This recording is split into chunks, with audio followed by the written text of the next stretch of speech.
Hello friends, welcome back to our YouTube channel. In this video we talk about Facebook video reels not showing. How to fix this problem. First of all, open setting, tap on Wi-Fi and check your internet connection working properly. Go back, tap on general, tap on software update and check if any update is available. First of all, update this.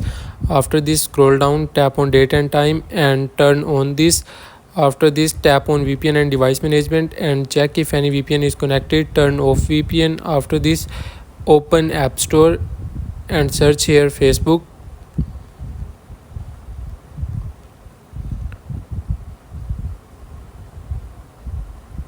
Here wait some second. Tap on Facebook and check if any update is available. First of all, update Facebook. After this, restart your mobile phone. Hopefully your problem will be solved. If your problem is not solved, open setting again, tap on general, tap on iPhone storage and tap on Facebook, tap on offload app and reinstall Facebook. Hopefully your problem will be solved. Thanks for watching.